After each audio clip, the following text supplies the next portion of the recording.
सुप्रभात दोस्तों। मुझे यहाँ आकर बहुत खुशी हुई। आप सब टेक लोगों से बात करने का मौका मिला।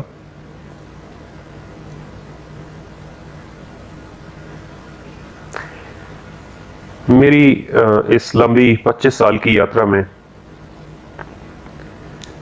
मैंने अपना उद्देश्य रखा है दुनिया को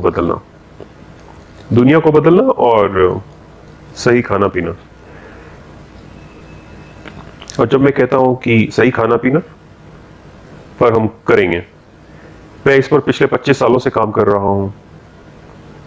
विज्ञान के नाम पर, विकास के नाम पर, इकोनॉमिक्स के नाम पर दुनिया ने गलत रास्ता अपना लिया है जीवन के सार को संजोने में। इसलिए जीवन खतरे में है। जहां तक मेरा मानना है, अगले 20 सालों में इंसान बच्चे भी पैदा नहीं कर पाएगा। आदमी में स्पर्म्स की बहुत कमी हो गई है। अगले 20 सालों में औरतें ठीक से मेंस्ट्रुएट नहीं कर पाएंगी। यही सच्चाई है हम सब के लिए। सभी को यह समझना जरूरी है कि ये सबसे बड़ी समस्या हमारे सामने खड़ी है और हम इस बेकार पश्चिमी जीने के तरीके को अपनाने में लगे हैं और हमें इस बात का अनुमान भी नहीं कि हमारे साथ क्या हो रहा है। इसलिए सब कुछ ठीक करने की जरूरत है। अगर कल नहीं तो कम से कम कोई प्लान, कोई तरीका, कोई सिस्टम बनाने की जरूरत है। और दिक्कत यह है कि आपको सभी को यह समझाना होगा कि मौजूदा सिस्टम गलत है। इसीलिए शुरू के कुछ मिनट आपको ऐसा लगेगा कि मैं बहुत ज्यादा गलत बोल रहा हूं। कृपया मुझे गलत मत समझना, क्योंकि सब कुछ गलत हो गया है और हम ये सोचते हैं कि सब ठीक है, हम ठीक हैं। इसलिए इस तरह की भाषा का इस्तेमाल करना जरूरी है। मेरा उद्देश्य किसी को क्षति पहुंचाना नहीं है और न ही मेरे बोलने का ऐसा अभिप्राय है। इसीलिए मैं चाहता हूं कि आप ये समझें कि ये जरूरी है, क्योंकि सिस्टम कुछ इसी तरह से काम करता है। आइए मैं अपनी कहानी बताता हूं। मैं एक 25-26 साल का जवान लड़का था। मैंने अपनी PhD university of science Bangalore से पूरी की। मैंने स्टेरॉइड्स और माइक्रोब्स पर अध्ययन किया। स्टेरॉइड्स किसी भी जीवित प्राणी में एक सुपरवाइजर की तरह काम करते हैं। स्टेरॉइड्स कंट्रोल करते हैं, सुपरवाइज करते हैं, नियमित करते हैं, हेर फेर करते हैं, सब कुछ करते हैं। वो काफी कम मात्रा में होते हैं। सुपरवाइजर्स कम, वर्कर्स ज्यादा, ऐसे ही होता है ना। और स्टेरॉइड्स हेर फेर करते हैं, नियमित करते हैं, दाव लगाते हैं, शॉर्टकट करते हैं, जंप करते हैं, ऐसा सब कुछ करते हैं एक बायोलॉजिकल सिस्टम में। तो मैंने पीएचडी में स्टेरॉइड्स पर अध्ययन किया। और फिर माइक्रोब्स की दुनिया तो एक अलग दुनिया है, क्योंकि वो प्राकृतिक रूप में साफ सफाई करते हैं। माइक्रोब्स रिसाइकिल नहीं होते। सो लेट्स है कि मैं मर जाता हूं, मेरे को जमीन पर रखा जाएगा, धीरे धीरे मेरा शरीर पतित हो जाएगा कार्बन डाइऑक्साइड और धरती के तत्वों में, हवा के तत्वों में। और इस प्रक्रिया के लिए आपको माइक्रोब्स चाहिए। इसे फर्मेंटेशन प्रक्रिया या मिनरलाइजेशन कहते हैं। फर्मेंटेशन प्रक्रिया एक अधूरी मिनरलाइजेशन प्रक्रिया है। अगर आप दूध लें, थोड़ा सा दही डालें, दही क्या है, इसमें काफी लैक्टोबाइसिलस है और ये दूध को एक नियत बिंदु तक ले जाते हैं। उसे फर्मेंटेशन कहते हैं। इस बिंदु के आगे ये नहीं जाएगा। यह अलग माइक्रोब का ग्रुप है जो कार्बन डाइऑक्साइड बनाता है और पूरा चक्र मिनरलाइजेशन कहलाता है। खनिज को छोड़ दें और वह कार्बन डाइऑक्साइड बन जाते हैं। प्रकृति में ये दोनों प्रक्रियाएं बहुत महत्वपूर्ण भूमिका अदा करती हैं। यही साफ सफाई करती हैं। कुछ नष्ट होता है तो वह कार्बन डाइऑक्साइड में परिवर्तित हो जाता है और फिर खनिज में परिवर्तित हो जाता है, इसीलिए इसे मिनरलाइजेशन कहते हैं। कोई विषैला पदार्थ हो तो आप उसे मिनरलाइज कर सकते हैं, अगर कोई जैविक प्रणाली हो तो उसे कार्बन डाइऑक्साइड में बदल दें। कार्बन डाइऑक्साइड के अलावा विषाक्तता को हाइड्रोक्सी ग्रुप के तत्व भी खत्म कर सकते हैं, जिसे हम अधूरी प्रक्रिया कहते हैं, जैसे कि खमीर उठाना। ये सब प्रकृति की बुनियादी प्रक्रियाएं हैं। इसके अलावा रसायन सुपरवाइजर्स हैं जो इस प्रक्रिया से गुजरते हैं। ये थोड़ी सी भूमिका थी आपके लिए। अपनी डिग्री खत्म करने के बाद मैं डॉक्टरेट फेलोशिप करने बीवरटन, ओरेगन, अमेरिका गया। पर्यावरण विज्ञान विषय पर मैंने सूक्ष्म जीव विषैले रसायन जैसे कि डिऑक्सिन पर अध्ययन किया, और ये सब करते हुए मैंने लिग्निन आदि प्राकृतिक प्रणाली को भी समझा।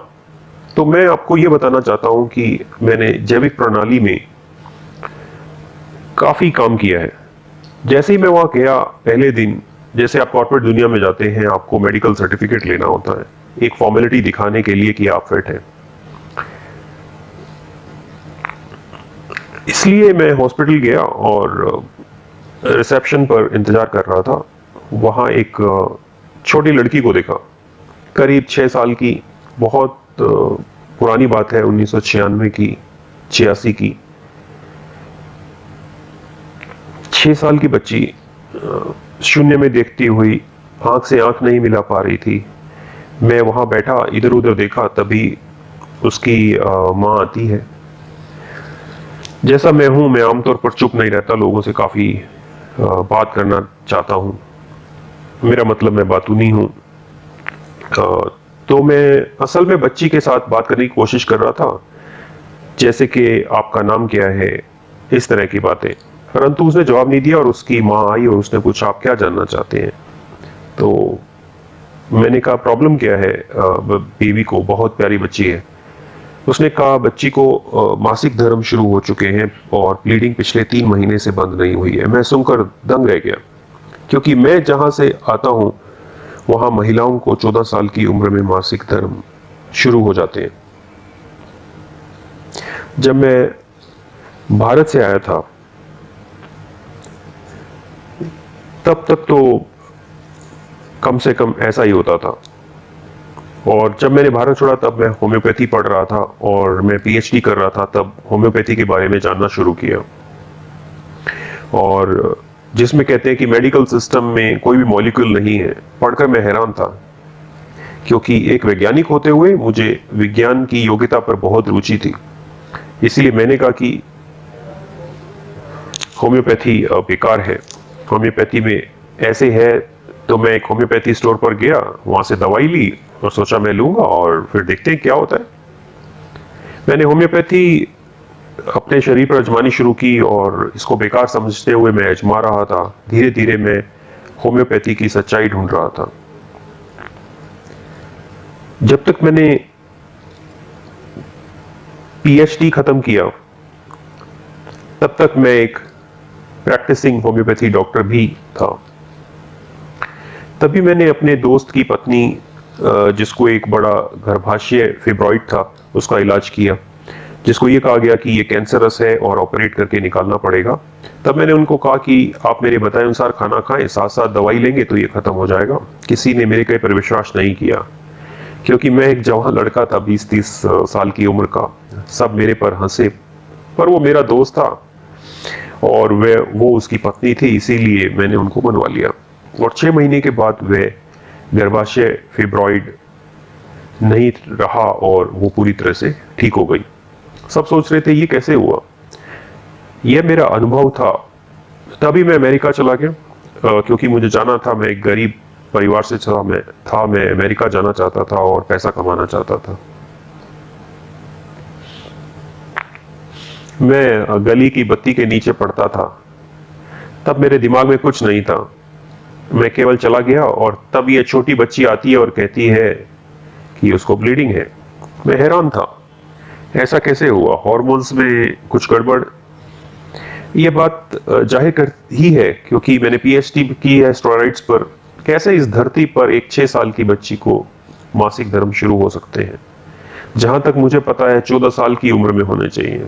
मैंने अपनी पीएचडी तभी की थी और बहुत सारे थीसिस लिखे थे और भी बहुत कुछ। तब मैं डॉक्टर के कमरे में गया और पूछा ये सब है क्या। डॉक्टर ने ठेठ अमेरिकन की तरह कंधे सरकाते हुए बोला, और मैं समझ गया कि उसके कहने का मतलब क्या था, कि जाओ और अपने काम से मतलब रखो। पर वो मेरे लिए मुमकिन नहीं था। मैं अगले 3-4 दिन सो नहीं पाया। मैंने काफ़ी छानबीन की इस बारे में और 2 दिन के अंदर मैंने पाया कि सारा अमेरिका दूध पी रहा था और वो दूध प्राकृतिक नहीं था। और वो लोग पहले ही बायोटेक्नोलॉजी आईवीएफ इस्तेमाल कर रहे थे और हम सबको आईवीएफ के बारे में पता है। आजकल बहुत सारी औरतें आईवीएफ इलाज की तरफ जा रही हैं। 1980 में ये सिर्फ गायों के साथ होता था, पर आज हर एक महिला आईवीएफ से गुजर रही है। लगभग 38% लोग आईवीएफ करवा रहे हैं क्योंकि वो ठीक तरह से सेक्स भी नहीं कर पाते और बच्चे नहीं पैदा कर पाते। और यही मेरा कहने का मतलब था जब मैंने पहली लाइन में बोला था, जब आज मैं आया था और मैंने बात शुरू की थी। आईवीएफ होता है इन विट्रो फर्टिलाइजेशन। प्राकृतिक फर्टिलाइजेशन नहीं हो सकता तो लोग क्या करते हैं, कई तरह के हार्मोन्स के इंजेक्शन लगाते हैं। उनमें से कुछ होते हैं स्टेरॉइड्स, एस्ट्रोजन और इसी तरह की चीजें। शुरू में उनके पास होते हैं ग्रोथ हार्मोन्स, ऑक्सीटोसिन, तो ये लोग मेटाबॉलिज्म बदल देते हैं। जैसे कि पहले गाय को 1-1.5 लीटर दूध देती थी, वो प्रेग्नेंट होने के बाद 15 या 20 लीटर दूध देती है। जब वो 20 लीटर दूध देती है तो जो हार्मोन्स गाय को दिए गए थे उसके अवशेष दूध में भी आते हैं। तो ये लोग आर्थिक मॉडल बनाने के लिए ज्यादा दूध पैदा करते हैं और अपने ही बच्चों को वह दूध पिछले 10 सालों से दे रहे हैं, और जिससे लड़कियों का हार्मोन संतुलन बिगड़ गया है। ये बदलाव पहले लड़कियों में दिख रहा था, अब धीरे धीरे ये लड़कों में भी दिख रहा है। और यही कारण है कि आज पुरुषों में शुक्राणुओं की गिनती नहीं है और सारे तकनीकी लोग, खासकर सॉफ्टवेयर इंजीनियर के पास सिर्फ 20 मिलियन से कम है, जो कि 250 मिलियन होने चाहिए। ये सब कहानियां अमेरिका में बहुत साल पहले हो चुकी हैं, हम उन्हीं को यहाँ 20 साल बाद दोहरा रहे हैं। तो वहां जो 1986 में हुआ, वो मैंने पाया कि वह दूध की वजह से अमेरिका में औरतों के काम के दबाव की वजह से बच्चों को नर्सरीज में छोड़ना शुरू कर दिया। और तब वहां दूध की बोतलें, उनके पास निपल्स, सब प्लास्टिक के, और इस तरह की प्लास्टिक और पॉलीमर की चीजें जिंदगी में आ गई। और उन्होंने बच्चों को 3-4 हफ्तों की उम्र में यह अतिरिक्त दूध देना शुरू कर दिया। माँ के दूध की जगह सारा सिस्टम वहीं से खराब होता गया। और लड़कियों के मासिक धर्म की उम्र जो पहले 14 होती थी, वो 14 से 12 हुई और फिर 12 से 10 हो गई। और 15 साल के अंतराल में ही कई लड़कियों को अमेरिका में 9 साल की उम्र में ही मासिक धर्म शुरू हो गए। और जब मैं वहां गया तब एक 6 साल की लड़की का केस एक दुर्लभ केस था। जब अमेरिका में मासिक धर्म की आयु 6.5 से 7 तक हो गई है, भारत में यह है करीब 9.5 है।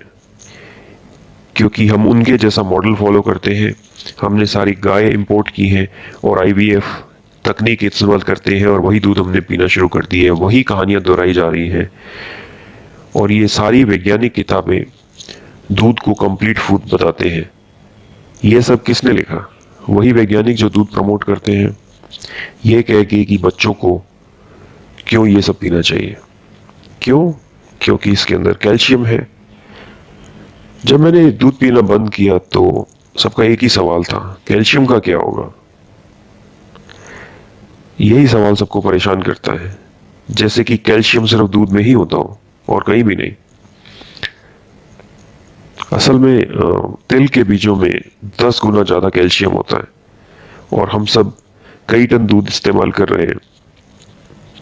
और सिर्फ दूध ही नहीं, पनीर भी, और कंसंट्रेटेड दूध है। और इतना सब के बाद भी लोगों को कैल्शियम की प्रॉब्लम है। आपको ऑस्टियोपोरोसिस, रिमेटिज्म जैसी समस्याएं हैं और लोग कैल्शियम टैबलेट्स और सप्लीमेंट्स खा रहे हैं, चाय कॉफी पी रहे हैं और सारा खाना कैल्शियम रिच ले रहे हैं। किसी ने भी ये सवाल पूछा कि कैल्शियम कम क्यों है फिर भी शरीर के अंदर? इसका मतलब आपका शरीर कैल्शियम एब्जॉर्ब नहीं कर रहा। ये सब आर्टिफिशियल चीजें आपके शरीर के लिए नहीं है। आपका शरीर का डिजाइन खाने के एब्जॉर्ब करने के लिए, न कि टैबलेट से और न ही आर्टिफिशियल प्रोसेस फूड से। जब विज्ञान ने फोर्टिफाइड दूध और चीजें निकाल दी जो बिल्कुल नॉनसेंस है, ये सब एक बिजनेस मॉडल है न कि बायोलॉजिकल मॉडल, क्योंकि इनको अपने प्रोडक्ट बेचने हैं, इनको स्टेरॉइड्स बेचने हैं और ये अपनी टेक्नोलॉजी आपको बेचेंगे। आईवीएफ, ये सेंटर है, वो सेंटर है, यहां तक कि दूध एक पूरा खाना है भी किताबों और टीवी में प्रसारित किया जाता है, खबरों में, मीडिया में, सब जगह। अमेरिका की इन कंपनियों द्वारा सब कुछ कंट्रोल किया जाता है।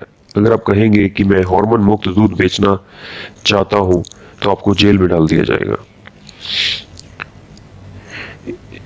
एक बार 8 साल की जेल सुना दी गई थी एक आदमी को जिसने कहा कि वो हार्मोन फ्री दूध बेच रहा है, और वो बेच भी नहीं रहा था, उसने सिर्फ लिखा था एक सेंटेंस।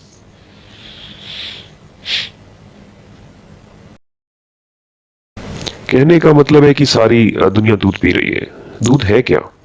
आइए इसे समझ लेते हैं। सही मायने में ये एक तरल पदार्थ है जिसे स्तनधारी सीधा ही अपने बच्चों को देते हैं। इसका मतलब ये हुआ कि ये सबसे अस्थाई पदार्थ है जो मां के स्तन से सीधा बच्चों के मुंह में जाना चाहिए। बस यही है, इसके अलावा सब कुछ गलत है।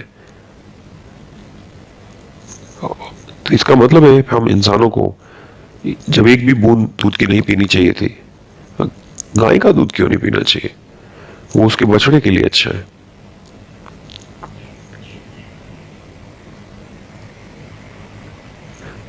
वो उसके बछड़े के लिए अच्छा है। ये गाय के थन से निकलता है उसके बछड़े के लिए, आपके बच्चों के लिए नहीं, आपकी कॉफी के लिए नहीं, आपकी पनीर के लिए नहीं, आइसक्रीम के लिए नहीं।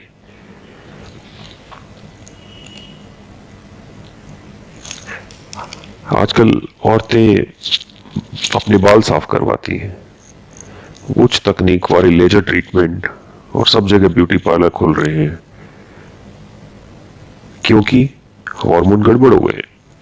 कोई भी डॉक्टर, कोई भी यूनिवर्सिटी इस बारे में बात नहीं करना चाहती।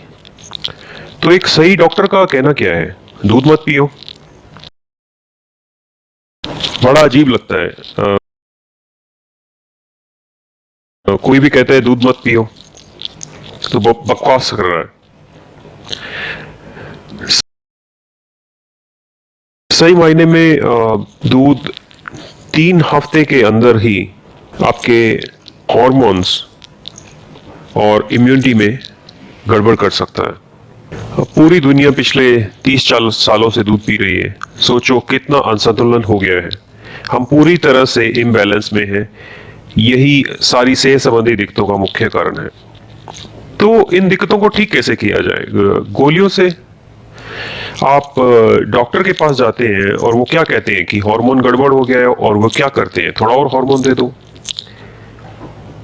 इससे पूरा संतुलन इतना नाजुक है कि अगर मैं आपको पिकोग्राम, नैनोग्राम मात्रा भी देता हूं तो भी संतुलन ठीक नहीं होगा। और यहां मैं आपको मिलीग्राम गोलियां आपके अंदर डाल रहा हूं, जिसका मतलब है कि मेरे अंदर 1 ग्राम कुछ चाहिए और मैं 1 टन डाल रहा हूं। और मैं कैसे ठीक करूंगा इस प्रॉब्लम को? सही मायने में इसको ठीक करना बहुत आसान है। दूध छोड़ दो, बस वही आपकी दवाई है। और सारी दुनिया के डॉक्टर क्या कर रहे हैं? क्या किसी डॉक्टर ने कभी दूध पीने से मना किया है? तो अगर आप दूध नहीं पिएंगे तो कैल्शियम की दिक्कत हो जाएगी। तो दूध पियो और कैल्शियम की गोली खा लो।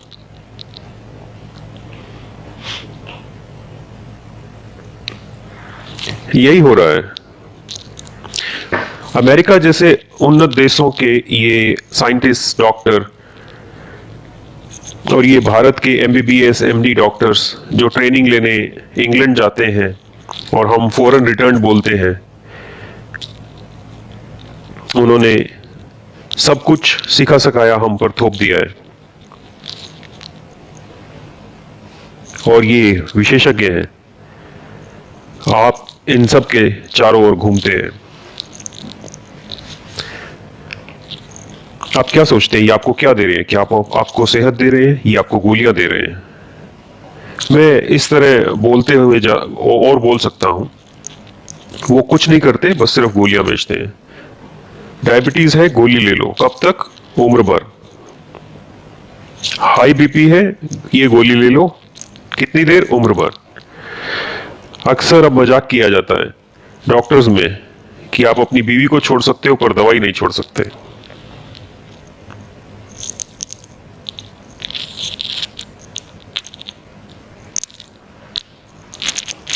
गठिया उम्र भर, थायराइड उम्र भर, माइग्रेन उम्र भर। हर साल इन्फेक्शन से बचने के लिए फ्लू के इंजेक्शन दिए जाते हैं। अमेरिका में तो फ्लू का एक सीजन आता है, फ्लू के लिए नहीं, वो गोलियों के लिए, इंजेक्शन के लिए आता है। और इस खास सीजन में हर आदमी को लाइन में लगना पड़ता है इंजेक्शन लेने के लिए।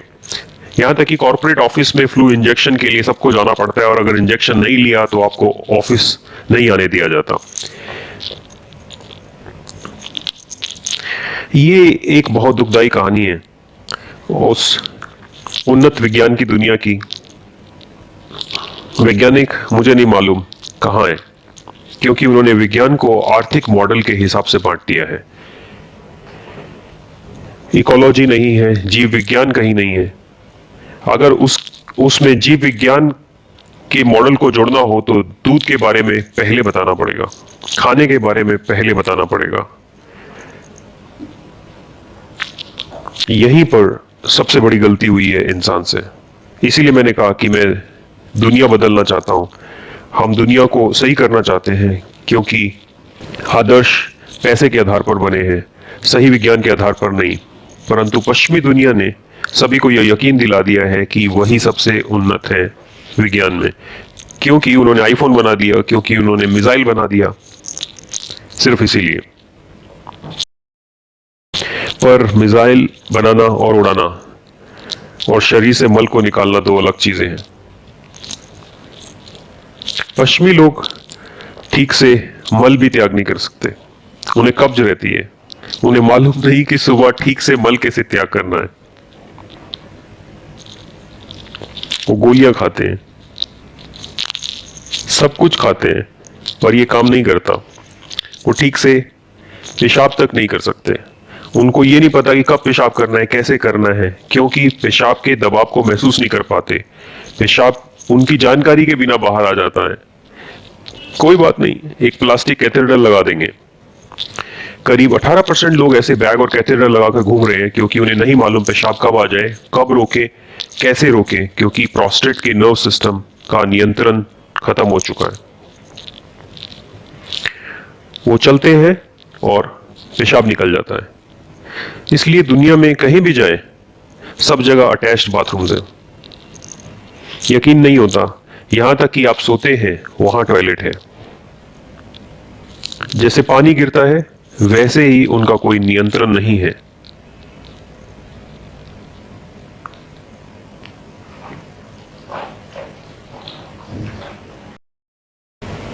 क्योंकि जिस तरह का हम खाना खा रहे हैं वो नर्व्स को कमजोर कर रहा है। ये दिक्कत पहले उन लोगों में ज्यादा होती थी जो 60-70 साल के होते थे, वो इन पर नियंत्रण खो देते थे। पर आजकल 25 साल के जवान लड़के जिनको बहुत अच्छी नींद आनी चाहिए और वो अगर रात को 10 बजे सोए तो सुबह 6-7 बजे उठे, पर अब वो हर एक 2 घंटे में उठते हैं क्योंकि उनको पेशाब आता है। और कई बार तो ये गलत संकेत होता है, वो भाग के जाते हैं पर पेशाब नहीं आता। 2 बूंद गिरते हैं और फिर उनको मशक्कत करनी पड़ती है। हमारे शरीर में ये सब हो रहा है। ये कोई इक्का दुक्का केस नहीं है, कई 100 है। 18% जवान लड़के जिनकी उम्र 35 से कम है इस दिक्कत का सामना कर रहे हैं। हम क्या करें? डॉक्टर के पास जाते हैं, वो कहते हैं ये हो गया, वो हो गया, आखिर में वो एक बैग और कैथेटर लगा देंगे। क्या उन्होंने आपको हल दिया? बस आपका इलाज नहीं किया उन्होंने। और मैं इसी तरह और भी बहुत कुछ बोल सकता हूं। सभी बीमारियों की यही कहानी है। डायबिटीज का कुछ पता नहीं है। आप 100 MD MS डॉक्टर्स को लो, 28 को डायबिटीज है। आप 100 ऑटो चालक लो, उनमें भी 28 को डायबिटीज है। तो ऑटो चालक और डॉक्टर के बीच में क्या फर्क रह गया? यहां तक डायबिटीज की बात है, किसी को कुछ जानकारी नहीं है। 17% को कैंसर है, 13% को कोई और प्रॉब्लम है, 32% को थायराइड है। इसका मतलब ये है कि 100 में से 32 थायराइड की गोलियां ले रहे हैं और 100 में से 40 बीपी की गोलियां खा रहे हैं। 16% कैंसर का इलाज करवा रहे हैं। 26% को रात को नींद नहीं आती और वो नींद की गोलियां खा रहे हैं। 70% लोगों का ठीक से पेट नहीं साफ होता और वो गोलियां ले रहे हैं। 100 में से 14 का 50% से ज्यादा हार्ट ब्लॉक है। करीब करीब 50% दिल के चारों ओर हार्ट ब्लॉक हो रखा है। तो मैंने आपको बताया 15, 16, 48, 38, 28 और इसको जोड़े तो करीब 250 हो जाता है। तो और ये 100 में से है। इसका मतलब क्या है कि हर एक इंसान को एक से ज्यादा बीमारियां हैं। बीपी है, डायबिटीज है, थायराइड है। और इतना ही काफी नहीं है। कुछ लोग तो ऐसे हैं जिनको 8-8 बीमारियां हैं। सुबह शाम कम से कम 8 गोलियां खाते हैं। तो आप डॉक्टर के पास जाते हैं, वो आपको क्या देते हैं? वो आपको गोलियां देते हैं और आप सोचते हैं कि वो आपको हेल्थ दे रहे हैं और वो अपने आप को हेल्थ इंडस्ट्री बोलते हैं। क्या वो सही में सेहतमंद है? वो बीमारी का संचालन कर रहे हैं, बीमारी को मैनेज कर रहे हैं।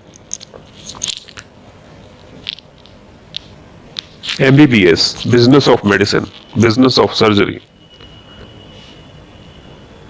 उन्होंने सब कुछ को बिजनेस में ढाल दिया है। सही मायने में आधुनिक विकसित देशों में किसी भी बीमारी का इलाज ठीक से नहीं हो रहा। कोई भी बीमारी पूरी तरह से ठीक नहीं हो रही और हम फिर भी सोचते हैं कि ये हमारे आदर्श हैं और इनका अनुसरण करें। तो मैं जब उस छोटी बच्ची को मिला और डॉक्टर का रवैया देखकर मुझे समझ में आ गया कि इस विज्ञान को बिल्कुल भी समझ नहीं है कि ये क्या कर रहे हैं। कोई भी विज्ञान इस ग्रह के जीवों का सहायक होना चाहिए। अगर ये नहीं करता तो वो विज्ञान नहीं है।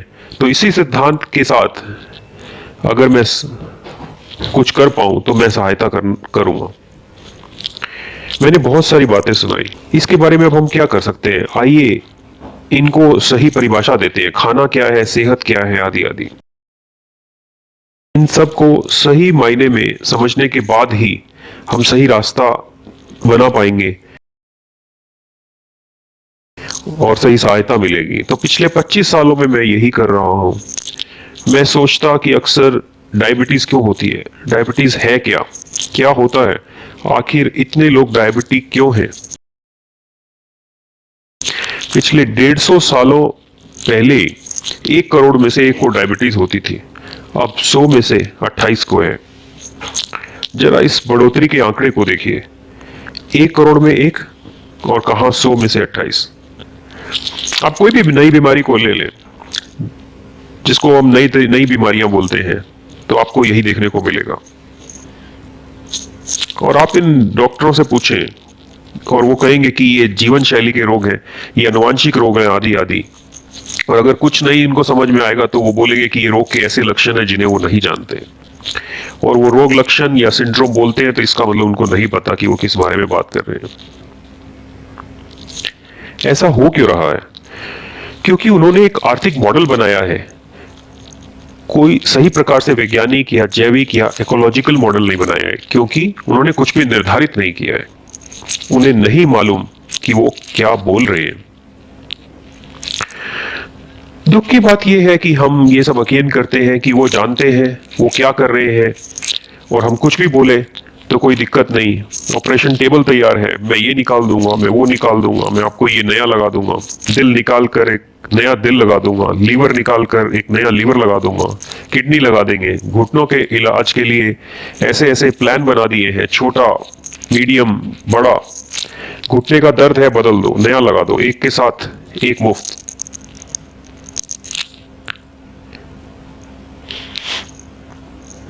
कैसे अजीब मॉडल है ये घुटने में दर्द है क्यों?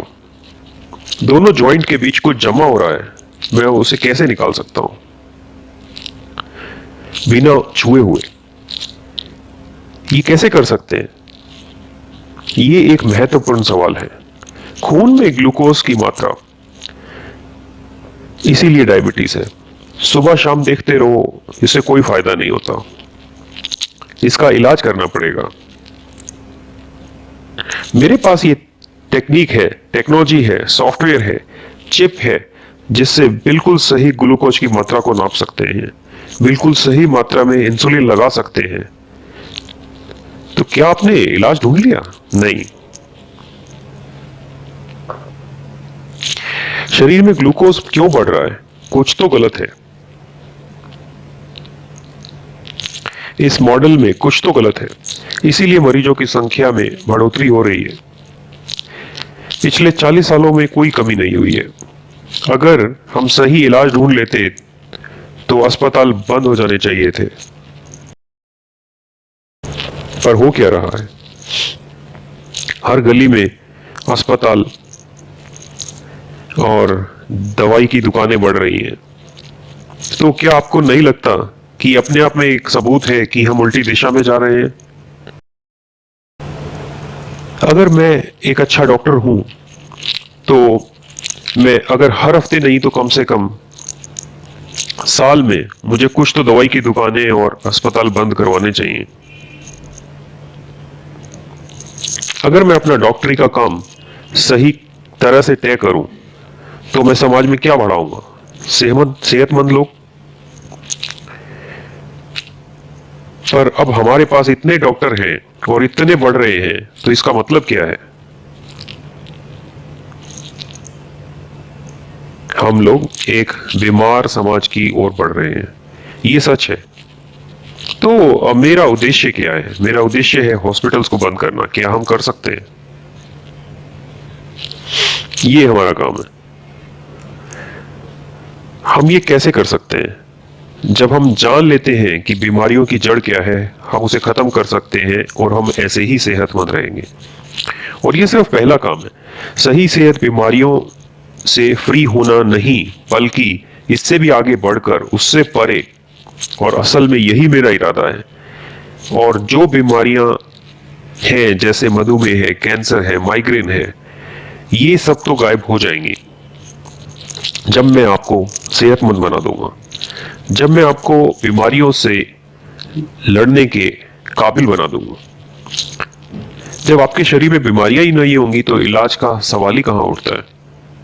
हमारे शरीर की वो स्टेज होनी चाहिए जहां पर उसमें इतनी शक्ति होगी कि वह बीमारियों से लड़े ही नहीं, उनको होने ही ना दे। तो क्या हम ऐसा शरीर पा सकते हैं जो बीमारियों से शुरू से ही लड़े? यहां मैं बीमारियों के इलाज की बात नहीं कर रहा, मैं बात कर रहा हूं उनको पूरी तरह खत्म करने की। मेरा ये सपना है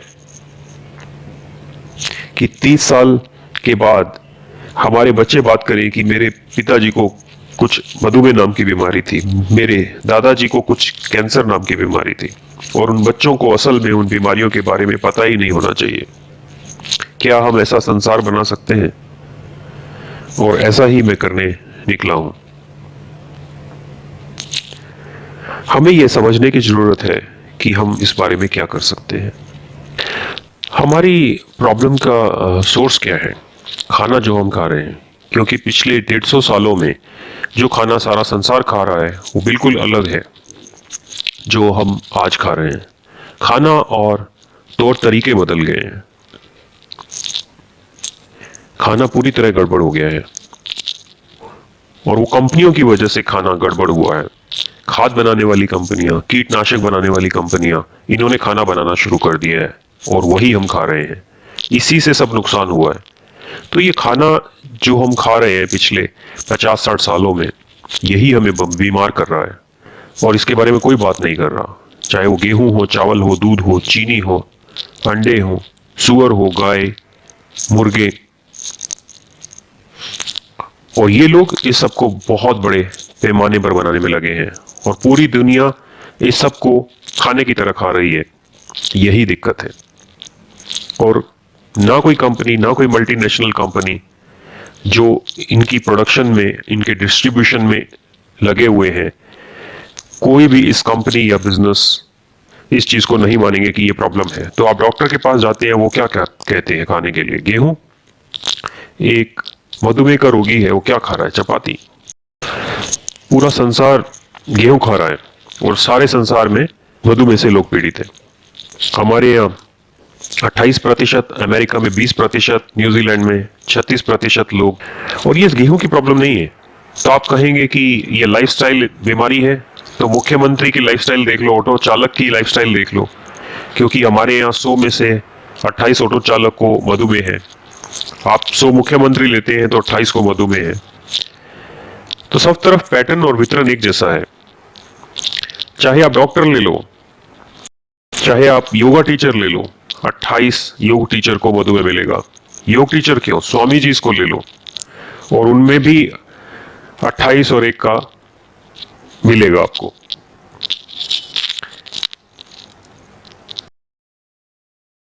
तो कहने का मतलब क्या है कि हमें कोई अंदाजा नहीं हो रहा कि क्या हो रहा है।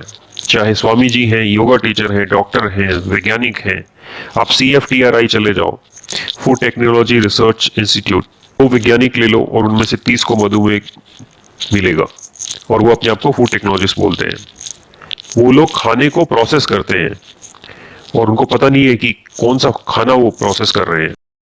और फिर हमारे पास कुछ ऐसे लोग हैं जो कहते हैं कि एल्यूमिनियम में चावल नहीं बनाना चाहिए, स्टील में चावल बनाना चाहिए, प्रेशर कुकर में बनाना चाहिए। जो भी बना रहे हैं, जब भी बना रहे हैं, ज्यादा महत्वपूर्ण ये है कि आप क्या बना रहे हैं। चाहे आप स्टील के बर्तन में बनाएं या मिट्टी में। हालांकि मिट्टी में बनाना स्टील में पकाने से बेहतर है। स्टील एल्यूमिनियम से बेहतर है। एल्यूमिनियम नॉन स्टिक से बेहतर है। नॉन स्टिक पैन सारे पॉलीमराइज्ड हैं, सारे पॉलीमर कण आपके शरीर में जाते हैं। 6 महीने के इस्तेमाल के बाद नॉन स्टिक तवा स्टिकी हो जाता है। तो नॉन स्टिक तवे को क्या हुआ? नॉन स्टिक मटेरियल आपके पेट में चला गया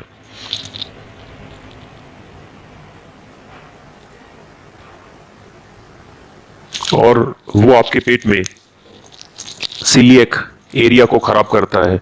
एरिया पोषक तत्व को एब्जॉर्ब करने में सहायक होता है। यह हिस्सा हाइड्रोफोबिक हो जाता है और आप पानी को देखो तो उसके सारे तत्व एब्जॉर्ब हो जाते हैं। इसीलिए काफी विदेशी, उनके बाल गिरने शुरू हो जाते हैं। 30 साल की उम्र में ही गंजे होने शुरू हो जाते हैं, क्योंकि उनके शरीर में माइक्रोन्यूट्रिएंट सोखने की शक्ति खत्म हो गई है, बाल गिरने लग जाते हैं। और यहाँ एक और बात है कि आनुवंशिक रूप से 1 करोड़ में से 1 औरत गंजी हो सकती है, पर अब तो 100 में से 3 है। ये अपने आप में एक चिंता का विषय है कि हम सेहत के मामले में कितने विक्षिप्त हो गए हैं। पुरुषों में ये भी दिक्कत है और ये ज्यादा है। पहले 45 साल के बाद 21% होते थे, अब 45 के बाद 60% पुरुष गंजे हैं। ये सारी दुनिया के आंकड़े हैं, जिससे हमें पता चलता है कि कितने गलत जा रहे हैं हम। ये सब उदाहरण है जो मैं आप लोगों को बताना चाहता हूं। तो आप में से कई युवा लोग कहेंगे कि ये बंदा क्या अजीब बात बोल रहा है, पर आपको पूरी मानव जाति पर निगाह डालनी होगी, एक जगह से दूसरी जगह समझना होगा। पर हम इन सब कंपनियों से काफ़ी गलत जानकारी हमें मिलती रहती है, जैसे कि हमारा जीवन काल बढ़ गया है। हम पहले से ज्यादा जी रहे हैं। पर पैरामीटर्स क्या हैं? पहले दुर्घटनाएं ज्यादा होती थी, जंगली जानवर और युद्ध बहुत होते थे, और बीमारियों से इतने लोग नहीं मरते थे, वो जानवरों से लड़के मरते थे। तो ये कहना मुश्किल है, और यही गड़बड़ हुई है। पहले 40 साल तक जीते थे, अब ज्यादा जीते हैं। इसी के आधार पर ये सब बोला जाता है। अब रोज जंगली जानवरों से उतना पाला नहीं पड़ता तो लोग ज्यादा जिंदा रहते हैं। अगर मैं 100 लोगों को लूं और जंगल में छोड़ दूं तो देखना होगा कि क्या होता है। कितने लोगों को समझ में आया जो मैंने अभी समझाया है? कि जितने आंकड़े हम सुनते हैं ये सब फर्जी आंकड़े हैं, क्योंकि अब मापदंड और परिस्थितियां बदल चुकी हैं। परंतु ये वैज्ञानिक दुनिया के अपने तरीके हैं यकीन दिलाने के। हमें इस तरह के बने बनाए आंकड़े दिए जाते हैं। आप सब सॉफ्टवेयर के लोग हैं, आपको पता है आंकड़े कैसे बदले जाते हैं।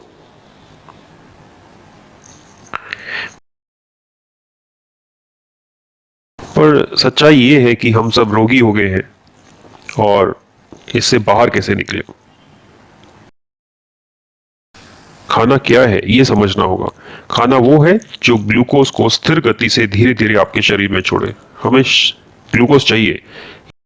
ये एक ऐसा रसायन है जो ऑक्सीजन से मिलकर ऊर्जा बनाता है, जो एटीपी में जमा होती है। वो एक बैटरी की तरह का मॉलिक्यूल है, एडिनोसाइन ट्राइफॉस्फेट। पूरा तंत्र है माइटोकॉन्ड्रिया नाम का। ये एक असेंबली लाइन है जो ऊर्जा को जमा करता है और एडिनोसाइन ट्राइफॉस्फेट बनाता है। शरीर में ऊर्जा की जरूरत पड़ती है। हम चलते हैं, आंख हिलाते हैं, मल त्याग करते हैं, सोते हैं, सांस लेते हैं, हर एक चीज के लिए हमें ऊर्जा की जरूरत होती है। ये जैविक ऊर्जा एटीपी देता है। और कोशिकाओं में एटीपी बनाने के लिए हर उस कोशिका में ग्लूकोज को जाना पड़ता है।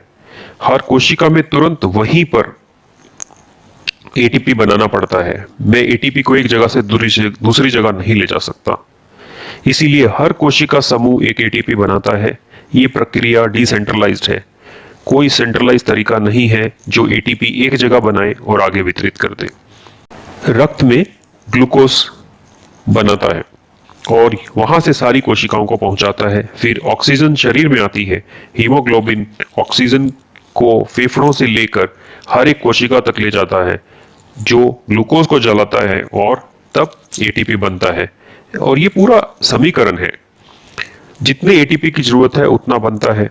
अगर आप काम करते हैं थोड़ा और ग्लूकोज जाता है। प्रक्रिया होती है आधी आधी। और अगर ज्यादा ग्लूकोज होता है और थोड़ी देर इंतजार करता है और कोई प्रतिक्रिया नहीं होती तो वो रक्त में वापस आ जाता है। इसीलिए अगर आप ज्यादा काम नहीं करते तो रक्त में ग्लूकोज की मात्रा बढ़ जाती है। 1 ग्राम ग्लूकोज को पचाने के लिए आपको 15 मिनट तक चलना होगा। हमारे शरीर में 5 लीटर रक्त होता है। कोई ज्यादा लंबा है, बड़ा है तो 6 लीटर, और अगर कोई छोटा है तो 4.5 लीटर, पर औसतन 5 से 6 लीटर। इसलिए हमारे शरीर में करीब 5 ग्राम ग्लूकोज हमेशा रहता है। जहां जरूरत होती है वहां भेजता रहता है। और अगर हमारे शरीर में ज्यादा ग्लूकोज होता है तो क्या होगा? और आजकल के खान पान से वो काफी ज्यादा जा रहा है, क्योंकि पिछले 40 सालों में जो हम खाना खा रहे हैं उस खाने का ग्लूकोज पर नियंत्रण नहीं है। इसीलिए अगर हम 100 ग्राम चावल खाते हैं, वो पाचन की 108 स्टेप हाइड्रोलैक्टिक स्टेप से नहीं गुजरता। वो सारी प्रक्रिया 15 मिनट में पूरी कर लेता है, क्योंकि इसमें कार्बोहाइड्रेट को सोखने के लिए फाइबर या रेशा नहीं है। तो सारा 70 ग्राम कार्बोहाइड्रेट्स जो चावल में है, वह सारा, मैं आपको भी एक टेबल दिखाता हूं जिसमें हर एक ग्रेन के कंटेंट्स लिखे हुए हैं। तो ये सारा 15 से 20 मिनट के अंदर ग्लूकोज में बदल जाता है। तो आपने अपने खून में 15-20 मिनट में ही करीब 35 ग्राम ग्लूकोज डाल दिया। और अगर आप गेहूं खाते हैं, हाँ ये देखिए यहां पर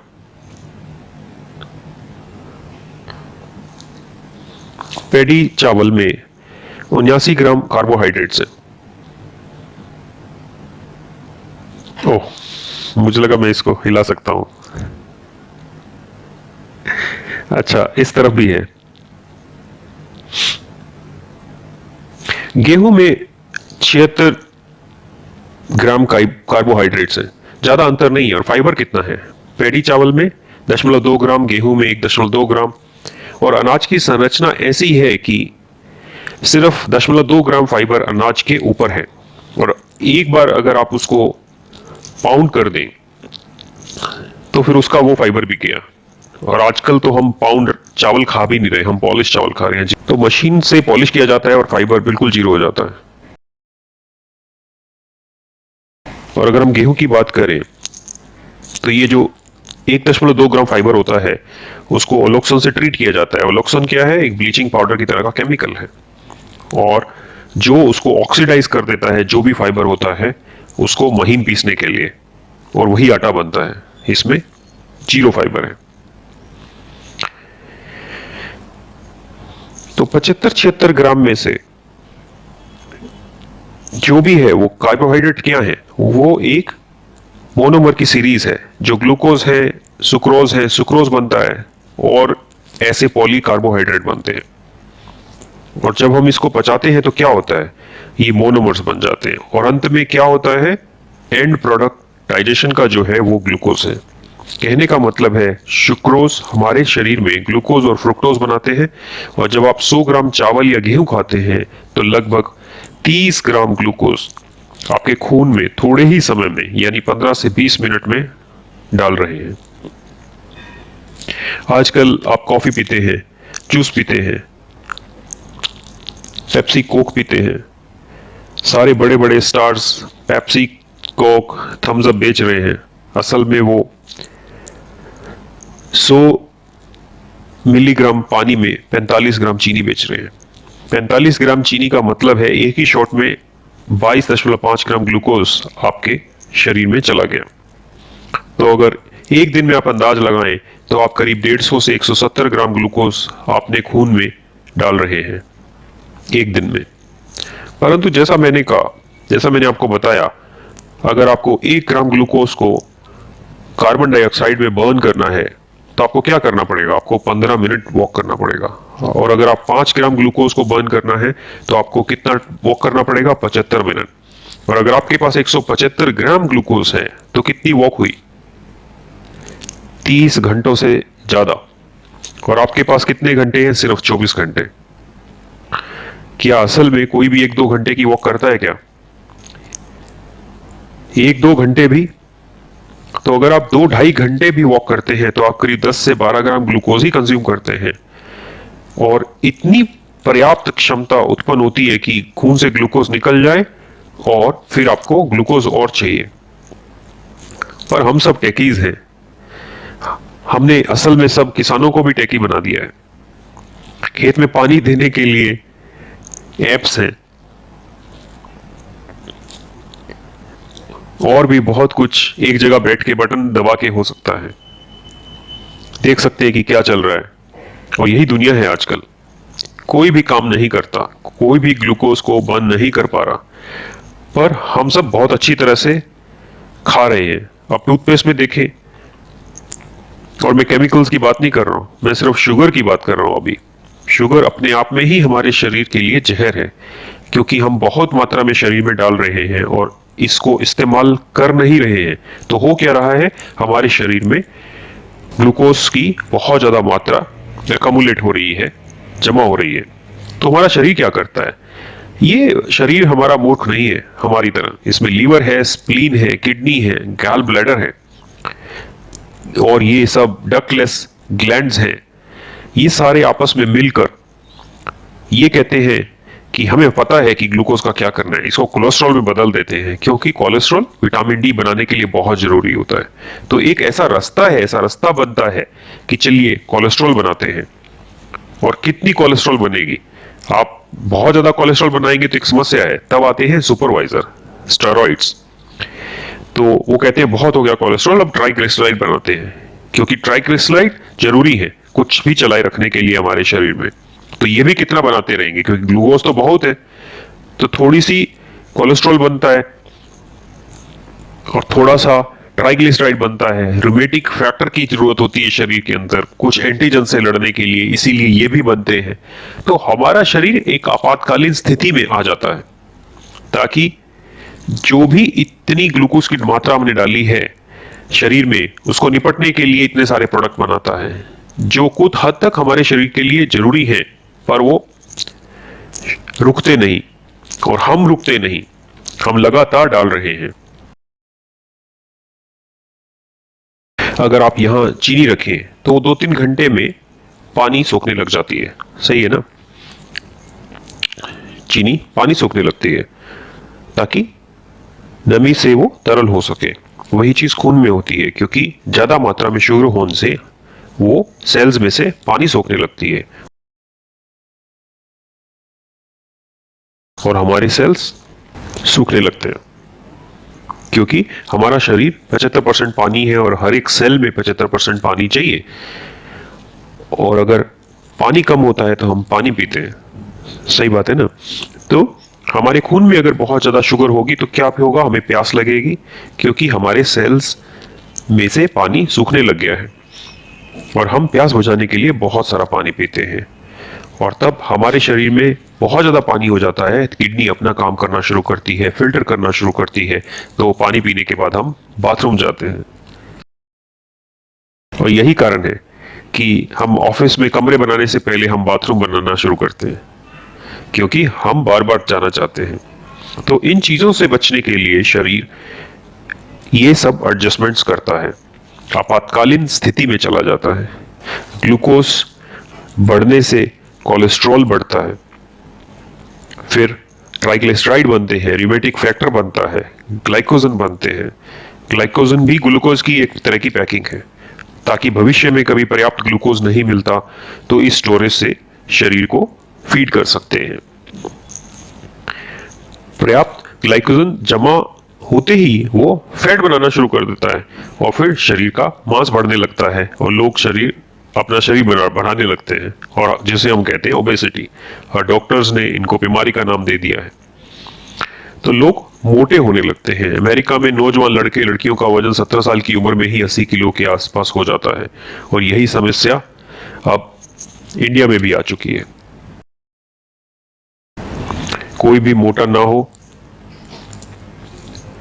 अगर हमें पता हो इस ग्लूकोज से कैसे निपटना है। वही अगर हमें नहीं पता कि ग्लूकोज से कैसे निपटना है, तो आप मोटे होंगे, आपके कोलेस्ट्रॉल हाई हो जाएगा, ट्राइग्लिसराइड हाई हो जाएंगे, फैट भी बढ़ेगा, और एक्स्ट्रा फैट का क्या होगा, ये आपकी खून की वाहिनियों में जाना शुरू हो जाता है, और जब आपकी खून की वाहिनियां ब्लॉक हो जाएंगी तो आपके दिल को ब्लॉक करेंगी।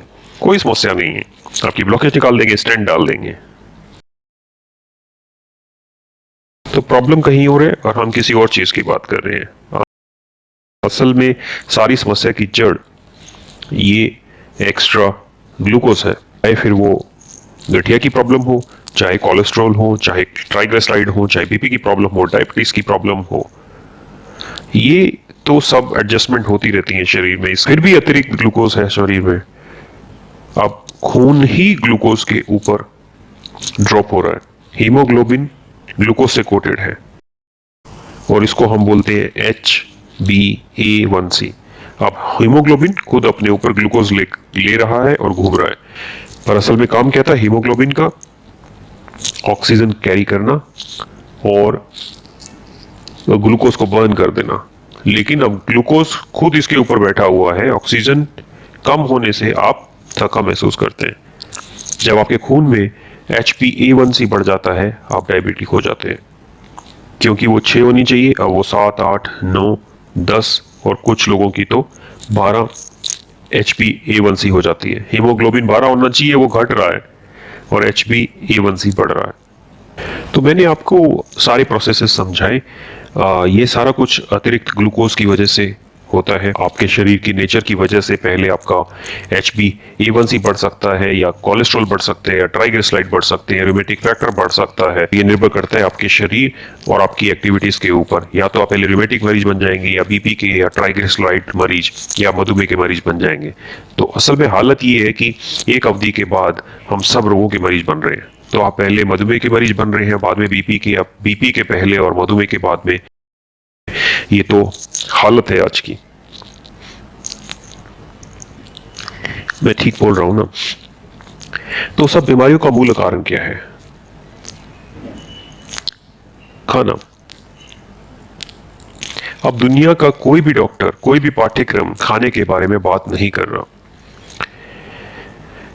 आप ये टेबलेट ले लो, आपको ये बीमारी है, आपको कोई और बीमारी है, आप ये देख लो, आप वो कर लो। ये सब करके आज क्या हालत हो गई। सोचो, अगर मैं एक चीज यहां भूल गया और चला गया और फिर बेंगलोर शहर में ढूंढूं, तो क्या वो मुझे मिलेगी? मुझे उसे लेने के लिए यहीं आना पड़ेगा, यहां ढूंढना पड़ेगा। तो जहां समस्या है समाधान भी वहीं मिलेगा, परंतु कोई भी असल प्रॉब्लम की तरफ काम नहीं कर रहा। असल प्रॉब्लम जो खाना हम खा रहे हैं वह है, और अगर आपका खाना सही नहीं है तो आप कोई भी दवाई ले लो, कैसे काम करेगी? आजकल के डॉक्टर कैसे ट्रेंड है? कहते हैं जो खाना खाओ, सिर्फ ये टेबलेट ले लो। यही आज की आधुनिक युग की दुख भरी कहानी है। तो आपने देखा, जो हम कर रहे हैं उसका कोई संबंध ही नहीं है। हम सबको यकीन दिला दिया गया है कि ये जो विज्ञान है यही विज्ञान है। तो मैं एक मरीज को कैसे ठीक कर सकता हूं, जैसे मधुमेह है, कैंसर है, माइग्रेन है, जब तक मैं भोजन को ठीक नहीं करता? तो मुझे भोजन ढूंढना है, दवाइयां नहीं। अगर मैं दवाइयां देता हूं तो मैं आपको उसका आदी बना देता हूं, और इसीलिए अब दुनिया में सब दवाइयों के आदी हो चुके हैं। चाहे वो BP की दवाई हो, मधुमेह की दवाई हो, स्टेरॉइड हो, आप सब इसके आदी हो चुके हैं। किसी न किसी चीज के आप आदी हो चुके हैं। और यही अर्थव्यवस्था का मॉडल चाहता है कि आप सब किसी न किसी चीज के आदी हो जाओ, ताकि मैं आपको लगातार वो चीज बेच सकूं। कॉर्पोरेट की भाषा में बोलें तो ये बॉटम लाइन है, यही सच्चाई है। तो आप बंध गए हो, सब बंध गए हो, कई तरीकों से बंध गए हो। दवाइयों से, आदत से। तो आप बार बार वहीं घूमते रहते हो और बीमार होते रहते हो। तो आप देख रहे हैं कि आप बेकार के तरीकों के पीछे भाग रहे हैं। आपको स्वस्थ रहना है तो आप अपने आसपास देखो, नई सोच लाओ, अलग सोचो। आपकी सोच ही गलत है। तो यहां आते हैं अद्भुत अनाज।